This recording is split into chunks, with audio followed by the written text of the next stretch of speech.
오늘은 저희가 사도행전 26장 19절에서 23절까지 말씀을 함께 봉독했습니다. 말씀의 제목은 빛으로 오신 예수님입니다. 우리 다 함께 제목을 따라 하시겠습니다. 빛으로 오신 예수님. 빛으로 오신 예수님. 아멘.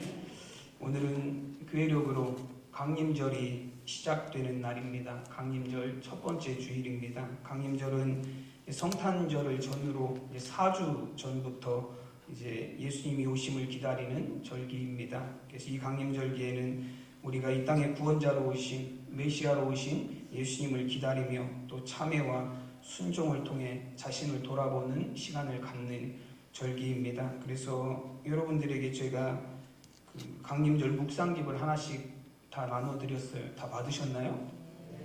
네. 오늘부터 시작해서 이제 강림절 기간 동안 하루하루 이제 묵상의 내용, 요한복음의 말씀을 통해서 하루하루 묵상의 내용이 담겨져 있는 묵상집입니다. 여러분들이 이 강림절 기간 동안 우리가 예수님을 기다리면서 하루하루 한 장 한 장 보면서 말씀을 묵상하시면서 여러분 이 강림절 기간 예수님을 기다릴 수 있는 그런 귀한 절기가 되시기를 바랍니다.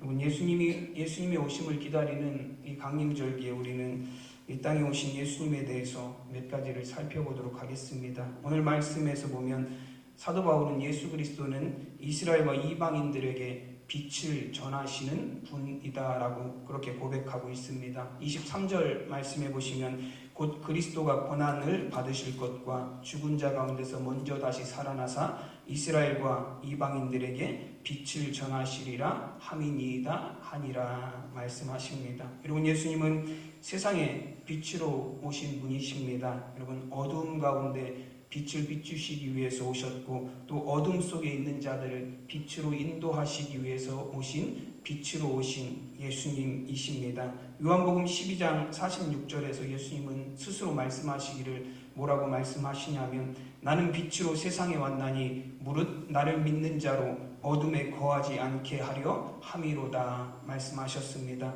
여러분 예수님은 세상에 빛이 되셔서 어둠 속에 있는 자들 또 죄 가운데 있는 자들 어둠에 거하는 자들을 빛 가운데로 인도하시기 위해서 오셨다라고 말씀합니다. 또 생명으로 인도하시기 위해서 오셨다라고 말씀하세요. 그래서 이어지는 요한복음 12장 47절 말씀에서는 사람이 내 말을 듣고 지키지 아니할지라도 내가 그를 심판하지 아니하노라. 내가 온 것은 세상을 심판하려 함이 아니요 세상을 구원하려 함이로다 말씀하셨습니다. 예수님은 세상에 빛으로 왔고 어둠 가운데 사람들이 거하지 않게 하기 위해서 오셨다라고 말씀하셨어요. 그리고 나서 이어서 하시는 말씀이 나는 세상을 심판하러 온 것이 아니라 세상을 구원하러 왔다라고 말씀하셨습니다. 그럼 예수님이 이 세상에 빛으로 오셨다라는 것의 의미가 어떤 의미냐면 죄 가운데 있는 자들을 건지시기 위해서 죄 가운데 있는 자들을 구원하시기 위해서 죄의 어둠 가운데 살아가는 사람들을 생명의 빛으로 인도하시기 위해서 오셨다라고 말씀하셨습니다. 그래서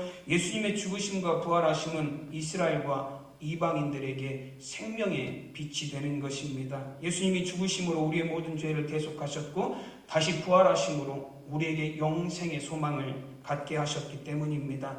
예수님이 빛으로 오셨다라는 말씀의 첫 번째 의미는 예수님은 우리의 죄를 씻으심으로 어둠에서 빛으로 어둠의 죄악 가운데서 우리를 빛의 생명의 빛으로 인도하시는 분이시다라는 것입니다. 예수님은 심판주로 오신 것이 아니라 우리를 죄에서 구원할 구원주로 이 세상에 오셨습니다. 그래서 예수님은 가늠하다 현장에서 붙잡힌 여인을 향해서도 나도 너를 정죄하지 아니하노라 말씀하셨습니다. 여러분 그 자리에 있는 사람들 중에 누구도 그 여인을 돌로 심판할 자격을 가진 사람은 아무도 없었어요.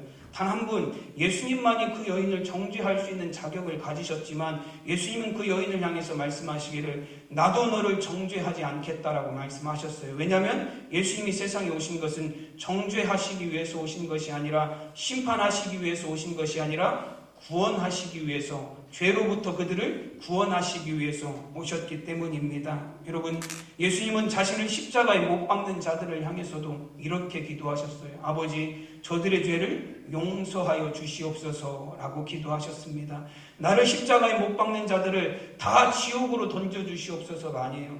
그들을 용서하고 그들을 구원하여 주시기를 원하는 기도를 예수님 드리셨습니다. 특별히 예수님은 함께 십자가형을 선고받은 두 강도 중 하나가 당신의 나라에 임할 때에 나를 기억하소서라고 말했을 때 예수님께서는 그 강도를 향해서 오늘 내가 나와 함께 낙원에 있으리라 말씀하셨습니다. 예수님은 죄인들을 심판하러 이 세상에 오신 것이 아니라 어둠 속에 있는 죄인들을 다시는 어둠이 아니라 빛에 거하게 하시기 위해서 하나님의 구원으로 하나님의 생명으로 인도하시기 위해서 이 세상에 오신 분이시기 때문에 그렇습니다. 여러분, 예수님은 세상의 빛으로 오셨고 또한 그 제자들을 향해서도 말씀하시기를 너희는 세상의 빛이라 말씀하셨습니다. 마태복음 5장 14절 15절 말씀해 보시면 너희는 세상의 빛이라 산 위에 있는 동네가 숨기우지 못할 것이요 사람이 등불을 켜서 말 아래에 두지 아니하고 등경 위에 두나니 이러므로 집안 모든 사람에게 비치느니라 말씀하십니다. 예수님께서 온 세상의 죄악의 어둠을 밝히시는 빛이 되신 것처럼 예수님의 제자들을 향해서 예수님 말씀하세요. 너희도 세상에 빛이 되어야 된다라고 말씀합니다. 어둠을 비추고 죄악된 곳에 생명을 전하는 빛된 사명을 감당해야 된다라고 말씀하셨습니다. 그리고 마태복음 5장 16절에 이어서 더욱 정확하게 너희가 세상의 빛의 삶을 살아간다라는 것이 예수님의 제자들이 세상에 빛을 비추는 삶이 무엇인지에 대해서 좀 더 정확하게 예수님 설명하셨습니다. 이같이 너희 빛이 사람 앞에 비치게 하여 그들로 너희 착한 행실을 보고 하늘에 계신 너희 아버지께 영광을 돌리게 하라 말씀하십니다. 여러분, 우리가 예수님의 제자로서 그리스도의 제자된 자들로서 세상에 빛을 비추는 삶을 산다라는 것은 세상 사람들에게 착한 행실을 보게 하는 것이라고 말씀합니다. 그러나 이 말씀에서 착한 행실은 단순하게 그냥 세상에서 말하는 착한 사람을 의미하는 것은 아닙니다. 여러분, 착하게 사는 것은 예수님 믿지 않아도 착하게 사는 사람들은 많아요. 예수님 믿지 않아도 세상에 선하게 사는 사람들 많이 있습니다. 예수님 믿지 않아도 정직한 사람 많아요. 오히려 예수님 믿는 사람들보다 더 착하고 더 정직하게 사는 사람들도 많이 있습니다. 여러분, 예수님이 말씀하신 너희가 너희의 착한 행실이라고 말하는 것은 여러분 세상에서 말하는 그런 착함을 의미하는 것이 아닙니다. 여러분, 여기서 말하는 착한 행실이란 하나님의 선하심이 우리의 삶을 통해서 세상에 나타나는 것, 예수 그리스도의 빛이 우리의 삶에 비춰서 우리도 세상을 비추는 자들이 되는 것을 의미합니다. 인간적인 착함이 아니라 우리 안에 있는 착함이 아니라 예수 그리스도의 선하심, 예수 그리스도의 빛이 우리 안에 비춰져서 그 예수님의 사랑과 예수님의 선하심으로 세상에 빛을 비추는 자들이 되어야 된다라는 말씀입니다. 이같이 너의 빛이 사람 앞에 비치게 하여 라고 말씀하실 때 여러분, 우리가 사람들에게 비춰주는 그 빛은 그 근원이 어디입니까? 우리 스스로 우리는 빛을 발하는 존재들이 아니에요. 여러분, 세례 요한에 대해서도 요한복음에서 증언할 때 뭐라고 증언을 하냐면 그는 이 빛이 아니요 이 빛에 대하여 증언하러 온 자라 말씀합니다. 그럼 세례 요한은 빛이 아니라는 거예요. 남들이 보기에는 빛처럼 빛나 보이는 사람이라 할지라도 세례 요한은 빛이 아닙니다. 그 빛에 대하여 증언하러 온 사람이라는 거예요. 예수 그리스도의 빛을 받아서 세상에 예수 그리스도가 참 생명의 비침을 나타내는 증언자의 삶을 살아가는 것이 세례 요한의 삶이라 말씀합니다. 여러분, 우리가 세상 사람들에게 비추는 착한 행실이라는 빛은 우리에게서 나오는 것이 아닙니다. 여러분, 우리가 착하면 얼마나 착하고 우리가 선하면 얼마나 선할 수 있겠습니까? 모든 사람들은 이기적인 사랑을 하고 이기적인 선함을 베푸는 삶을 살아갈 뿐이에요. 나에게 이익이 될 때는 선하게 살고 나에게 이익이 될 때는 착하게 살고 나에게 이익이 될 때는 나를 드러낼 도구가 될 때는 선한 척 착한 척 살아가지만 그 안에는 온전한 선함이 존재하지 않습니다. 오직 선하신 분은 하나님 한 분이세요. 여러분, 우리의 삶을 통해서 온전한 선한 빛을 비추어내는 그리스도의 제자된 삶을 살아갈 수 있는 힘은 어디서부터, 그 빛은 어디에서부터 나오냐면 우리 안에 있는 예수 그리스도의 빛으로부터 나온다라는 것입니다. 그리스도의 제자된 자들만이 그래서 세상에 참된 빛된 삶을 살아갈 수 있는 거예요.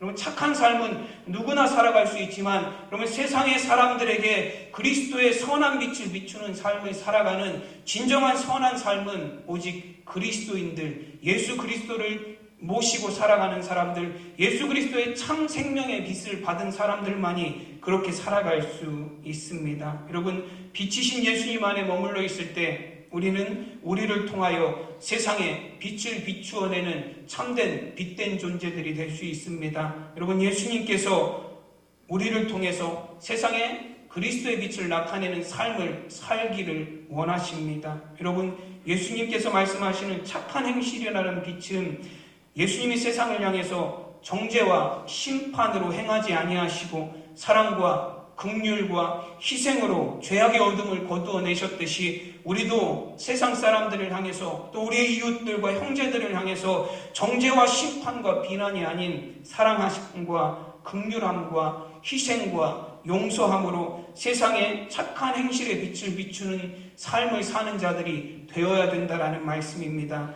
예수님께서 우리의 죄를 씻으시고 용서하여 주심으로 어둠 속에 있는 우리를 빛으로 나오게 하신 것처럼 우리도 예수님처럼 용서함으로 사랑함으로 긍휼함으로 여러분 서로 나누어 줌을 통하여서 세상의 빛을 온전히 비추는 삶을 살아가는 저와 여러분이 되시기를 간절히 축원합니다. 예수님이 빛으로 오셨다라는 두 번째 의미는 무엇이냐면 어둠 속에서 방황하지 않고 우리를 생명으로 나아갈 수 있도록 우리의 삶의 걸음을 인도하시는 빛이 되신다라는 것입니다. 그래서 요한복음 8장 12절 말씀에 보면 나는 세상의 빛이니 나를 따르는 자는 어둠에 다니지 아니하고 생명의 빛을 얻으리라 말씀하셨습니다. 어둠은 우리로 하여금 바른 방향을 찾지 못하게 만듭니다. 여러분, 우리가 어두울 때는 어두운 길을 갈 때는 깜깜한 길을 갈 때는 여러분 뭘 먼저 찾으세요? 그냥 막 가시나요? 잘 보이셔서? 깜깜한 길을 갈 때는 집에 혹시 가끔 정전이 될 때 있어요. 정전이 되면 가장 먼저 찾는 게 뭐냐면 후레쉬를 찾든지 아니면 초를 찾든지 뭔가 불을 밝힐 수 있는 것을 찾아서 갑니다. 그러면 사람들은 어두운 길을 갈 때는 항상 빛을 동반하고 다녀요. 자동차를 운전하시는 분들도 낮에는 라이트가 켜져 있든지 꺼져 있든지 별로 신경을 안 써요. 그러나 어두워지게 되면 라이트를 꼭 켜고 가야 됩니다. 라이트를 켜지 않고는 운전할 수 있는 사람이 없어요. 아무리 운전을 잘해도 라이트를 켜지 않고는 그 차를 운전할 수 없습니다. 그럼 밤이 되면 거리마다 가로등이 켜지고 집집마다 등불이 켜집니다. 왜냐하면 어둠 속에서 우리는 방향을 찾을 수 없기 때문에 그래요. 바른 방향으로 나아갈 수 없기 때문에 그렇습니다. 예수님은 스스로를 세상의 빛이라고 말씀하시고 나를 따르는 자는 어둠에 다니지 아니하리라 말씀하셨습니다. 이 말씀이 메시지 성경에서는 이렇게 번역이 되어 있습니다. 나를 따르는 사람은 아무도 어둠 속에서 넘어지지 않는다라고 그렇게 말씀하십니다. 어둠 속을 걸어가는 자들은 내가 어디로 가는지 알 수도 없지만 앞에 있는 장애물을 볼 수도 없어요. 앞에 수렁이 있는지 앞에 무슨 개울이 있는지 앞에 나를 넘어뜨릴 함정이 있는지 아무것도 볼 수가 없습니다. 그래서 아무리 조심하면서 나아가도 결국 부딪히게 되고 결국 빠지게 되고 결국 걸려서 넘어지게 됩니다. 어둠 속에 살아간다는 것이 그런 의미입니다. 그러나 어둠 속에서 빛을 소유하고 있다면 우리가 아무리 어둠 가운데 있어도 그 빛이 우리의 삶 가운데 비추어진다면 우리는 넘어지지 않을 수 있습니다. 그 빛이 모든 장애물들을 알려주기 때문에 그렇습니다. 어둠 속에 있을 때 다가오는 위험을 알 수 없지만 그럼 빛 안에 있을 때는 다가오는 위험을 알고 피할 수 있습니다. 그래서 데살로니가전서 5장 4절 말씀에서는 형제들아 너희는 어둠에 있지 아니하매 그날이 도둑같이 너희에게 임하지 못하리니 라고 말씀합니다. 그럼 우리는 어둠 가운데 있는 자들이 아니기 때문에 그날이 도둑같이 우리에게 임하지 아니한다라고 말씀합니다. 그럼 보통 도둑들은 언제 많이 활동을 하나요? 그렇죠. 밤에 활동을 하죠. 왜냐하면 밤 어둠이라는 것이 자신의 모든 허물을 덮어주기 때문에 그래요. 내가 지금 도둑질하는 걸 어둠이 덮어주기 때문에 어둠 가운데 도둑질하고 나쁜 일 하는 사람들이 많습니다. 헌한 대낮에 나쁜 일 하시는 분은 그렇게 많지 않아요. 여러분 많은 분들이 경험하시겠지만 어둠 가운데서는 환한 대낮에 하지 않을 일도 합니다. 남자분들도 보시면 노상방뇨를 낮에는 잘 안 하시는데 밤에는 잘 하시는 분들이 많이 있어요. 낮에는 환한 대낮에는 남들이 볼 때는 안 하는 행동을 밤에는 하게 되는 경우들이 많이 있습니다. 왜냐하면 어둠이라는 것이 우리의 잘못된 행동들을 가려주기 때문에 그렇습니다. 그럼 어둠 가운데서는 그럼 우리가 구별을 잘대로 할 수 없기 때문에 그래요. 여러분, 우리에게 어둠이 있다는 것은, 우리가 어둠 가운데 있다는 것은 위험이나 도둑이 틈타는 것을 알지 못하는 상태를 의미합니다. 그래서 넘어질 수밖에 없고 도둑 맞을 수밖에 없다라는 거예요. 그러나 이제는 우리는 그리스도 예수라는 빛 안에 살아가는 사람들이 되었다라고 말씀합니다. 빛으로 오신 예수님이 우리의 삶 가운데 들어오심으로, 여러분, 우리의 모든 어둠을 밝히심으로 빛 안에 깨어 있어서 어떤 위험이나 어떤 장애물도 우리는 넉넉히 이겨낼 수 있다라는 거예요. 그날이 우리에게 도둑같이 임하지 못한다라는 말씀. 하나님의 나라가, 여러분, 천국이 이 땅에 임하는, 주님이 다시 오시는 그날이 우리는 언제일지 알 수 없습니다. 그러나 여러분, 우리가 항상 빛 안에 깨어 있으면 그날이 우리에게 도둑같이 임하여서 우리가 그날에 아무것도 하지 못하고 멸망하는 사람들이 되지 않을 수 있다라는 거예요. 왜냐하면 그 빛이 우리를 비추어 주셔서 우리는 항상 그날을 준비하는 삶을 살아가는 하나님의 자녀들이기 때문에 그렇습니다. 그럼 요한복음 12장 35절에서는 또 이렇게 말씀합니다. 예수께서 이르시되 아직 잠시 동안 빛이 너희 중에 있으니 빛이 있을 동안에 다녀 어둠에 붙잡히지 않게 하라. 어둠에 다니는 자는 그 가는 곳을 알지 못하느니라 말씀합니다. 여러분, 또한 어둠에 다니는 자는 그가 어디로 가는지 알 수 없다라고 말씀하세요. 그럼 우리가 앞으로 가는 것도 중요하지만 더 중요한 것은 무엇이냐면 바른 방향으로 가는 게 중요합니다. 그럼 열심히 달려갔는데 내가 달려간 길이 잘못된 방향이면 여러분 어떨 것 같으세요? 내가 오른쪽으로 가야 되는데 왼쪽으로 가서 열심히 달려갔어요. 1시간을 열심히 달려갔습니다. 그러면 결과는 어떻게 나타나요? 내 목적지에서 1시간 달린 것만큼 더 멀어진 거예요. 차라리 안 가고 안 움직였으면 오히려 목적지에서 더 가까울 수도 있어요. 여러분, 잘못된 방향으로 나아간다는 것, 내 삶을 열심히 살았는데도, 내가 열심히 노력해서 살았는데도 헛된 삶을 살았다라는 것밖에 되지 않는다라는 거예요. 어둠 가운데 살아간다라는 것이, 방향을 모르고 살아간다라는 것이 바로 그런 헛된 삶을 살아간다라는 것을 의미합니다. 세상에 많은 사람들이 나름대로 목표를 갖고 앞으로 나아가는 삶을 열심히 살아가고 있습니다. 그러나 이사야서에서도 말씀하시듯 여러분, 진정으로 자신의 삶의 목표를 세우고 바른 방향으로 나아가는 사람이 몇 명이나 있겠습니까? 이사야 53장에 말씀하시듯 우리가 다 양 같아서 각기 제 갈 길로 갔거늘이라고 말씀합니다. 다 고집스러워서 다 자기가 원하는 길로 갔다라는 거예요. 내가 원하는 길로 다 갔다라는 거예요. 그것이 바른 길인지 그른 길인지 알지도 못하면서 고집스럽게 그 길을 향해서 앞으로 나아갔다라는 것을 의미합니다. 여러분, 사도 바울의 삶이 그러했었습니다. 그는 자신의 신념이 분명한 사람이었고 사회적으로든 종교적으로든 성공한 사람이었고 굉장히 열심을 가진 사람이었어요. 훌륭한 배경과 훌륭한 가문을 갖고 열심을 갖고 성공한 사람으로, 성공한 유대인으로 살아가는 사람이었습니다. 최고의 엘리트예요. 요즘 시대로 말하면. 갈라디아서 1장 14절 세번역 말씀에서 사도 바울은 이렇게 고백을 합니다. 나는 내 동족 가운데서 나와 나이가 같은 또래의 많은 사람보다 유대교 신앙에 앞서 있었으며 내 조상들의 전통을 지키는 일에도 훨씬 더 열성이었습니다. 라고 말합니다. 사도 바울은 어떤 사람이냐면 누구보다도 앞서 있는 사람이었고 누구보다도 열성이 있는 사람이었다라고 자신을 그렇게 고백하고 있습니다. 남들의 선망의 대상이 되고 주도하는 입장이었다라는 거예요. 세상 사람들이 볼 때 사도 바울은 정말로 앞서가는 사람이었고 열심히 일하는 사람이었고 또 그 앞서감과 열심에 맞게 세상에서 성공하는 사람이었다라는 거예요.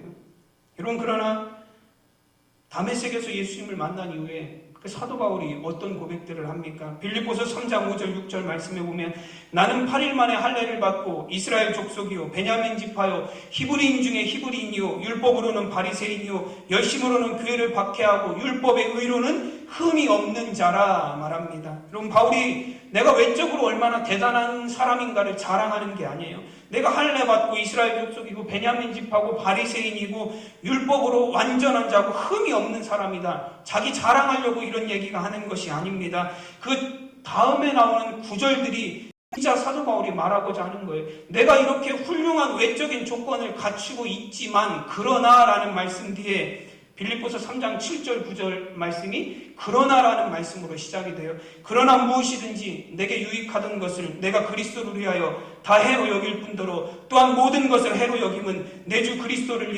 예수를 아는 지식이 가장 고산하기 때문이라. 내가 그를 위하여 모든 것을 잃어버리고 배설물로 여김은 그리스도를 얻고 그 안에서 발견되려 함이니 내가 가진 의는 율법에서 난 것이 아니요 오직 그리스도를 믿는 믿음으로 말미암은 것이니 곧 믿음으로 하나님께로부터 난 의라 고백합니다.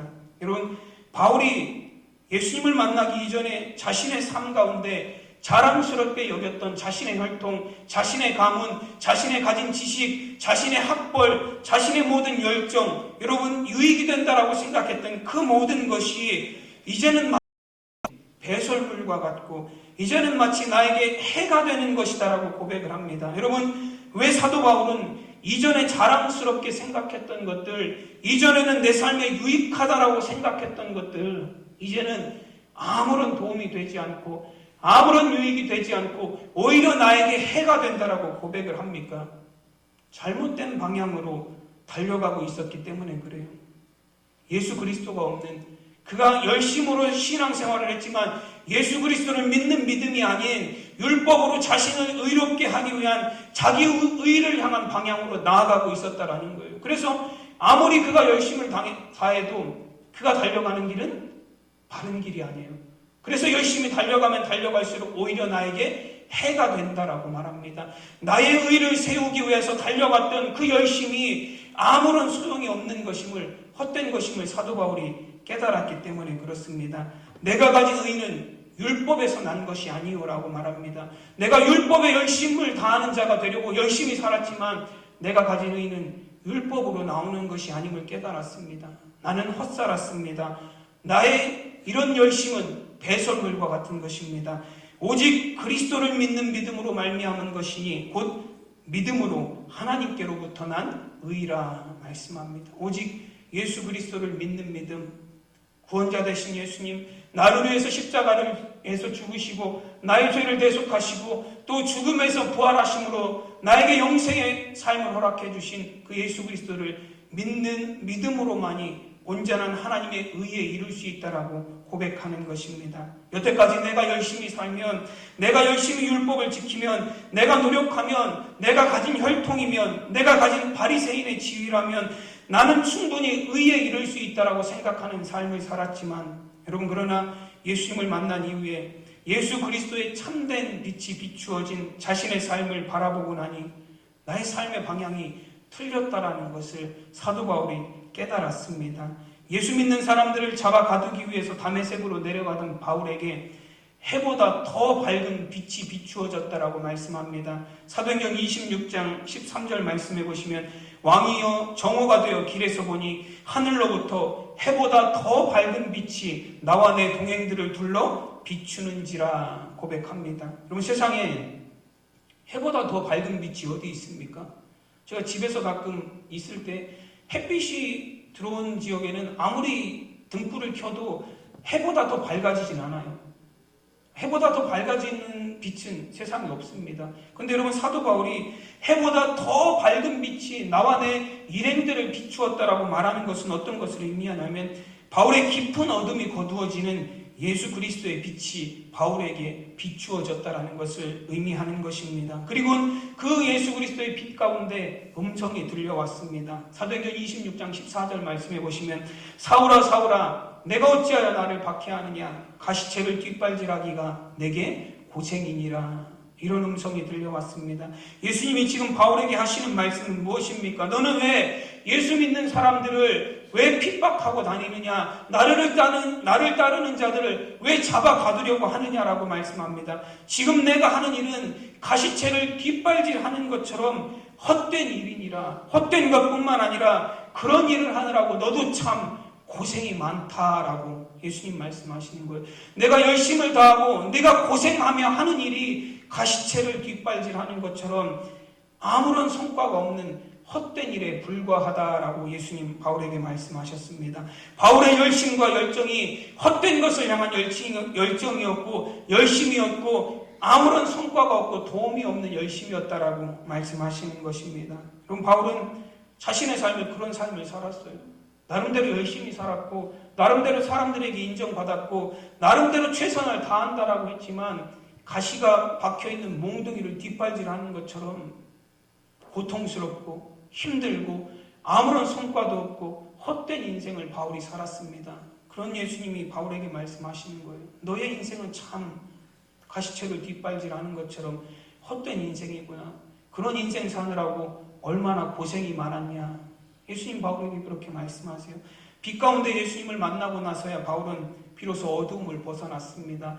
가시채를 뒷발질하는 것처럼 헛된 삶을 살아가던 그 깊은 어둠의 삶을 벗어나서 빛으로 나와 예수 그리스도의 인도하심에 따라서 여러분 생명의 삶을 살아가는 하나님의 자녀가 되었습니다. 여러분 예수님은 어둠 속에 방향을 잃고 헤매던 우리의 삶 가운데 참 빛을 비추어 주셔서 우리가 바른 길을 가게 하십니다. 생명의 길을 가게 하십니다. 어둠의 죄악 길에서 벗어나 여러분 참된 생명의 길로 성령의 길로 우리를 인도하시는 분이십니다. 지금도 우리의 삶에 예수 그리스도의 빛이 비추어질 때 우리는 우리의 삶을 통해서 생명의 길 바른 삶을 살아가는 여러분 귀한 성도의 삶이 될 수 있는 줄로 믿습니다. 마지막으로 세 번째는 사망의 어둠을 거두어내셨습니다. 예수님은 이 세상에 빛으로 오셔서 사망과 죽음의 모든 어둠을 거두어내셨습니다. 23절 말씀해 보시면 예수님의 부활에 대해서 언급하면서 죽은 자 가운데서 먼저 다시 살아나셨다라고 말씀합니다. 그럼 이것은 무엇을 의미합니까? 예수님이 먼저 다시 살아나셨다라는 것은 그 이후에 어떤 일들이 있을 거라는 말씀이에요.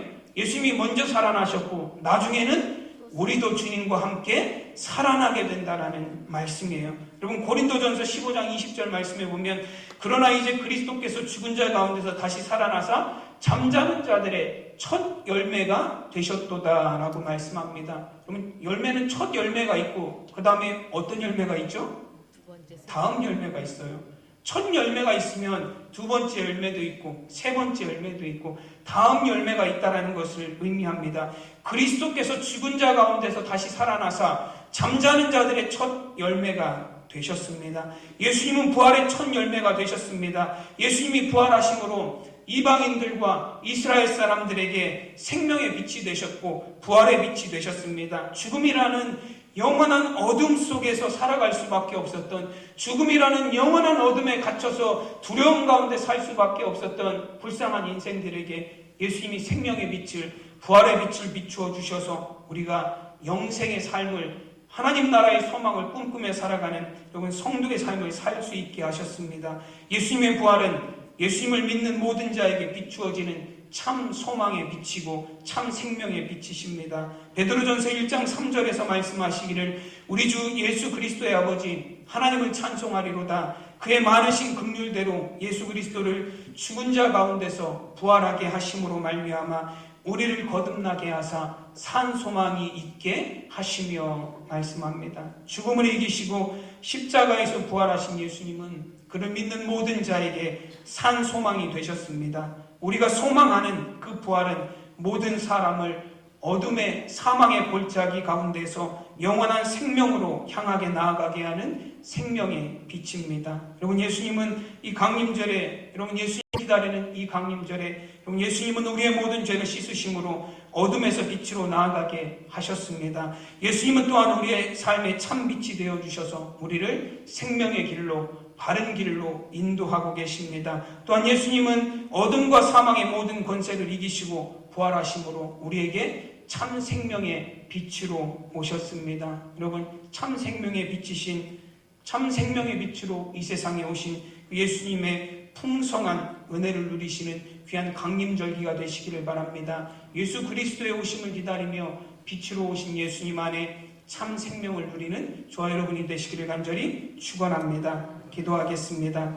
하나님의 은혜와 사랑을 감사드립니다. 오늘도 거룩한 주님의 날 특별히 강림절 첫 주일을 맞아서 우리 사랑하는 성도들 하나님 성전으로 나오게 하신 그 은혜를 감사드립니다. 이 땅에 생명의 빛으로 오신 예수님, 이 땅에 부활의 빛으로 오신 예수님, 이 땅에 정말로 어둠과 죄악을 몰아낼 하나님 빛으로 오신 예수님, 그 예수님을 우리가 기다리는 이 강림절기, 우리의 마음이, 우리의 심령이 그 예수님으로 인하여 환하게 하여 주시옵소서. 우리 안에 있는 모든 죄의 어둠이 물러가게 하시고, 하나님 어둠 가운데서 방황하며 살아가는 우리의 삶에 예수 그리스도의 빛이 비추어져서 참 생명의 길로 나아가는 삶이 되게 하시고, 하나님 죽음의 두려움 가운데 살아갈 수밖에 없었던, 사망의 음침한 골짜기, 어두운 골짜기 가운데 살아갈 수밖에 없었던 우리 가운데 부활의 빛을 비추어 주셔서 우리가 참 생명의 삶을 살아가는 성도의 삶이 될 수 있도록 주님 인도하여 주시옵소서. 이 강림절기 주님을 기다리며 우리 안에 참 소망을 갖는 삶이 될 수 있도록 주님 도와 주시옵소서. 감사하며 우리 주 예수 그리스도 이름으로 기도드리옵나이다. 아멘. 우리 다 함께 찬송가 502장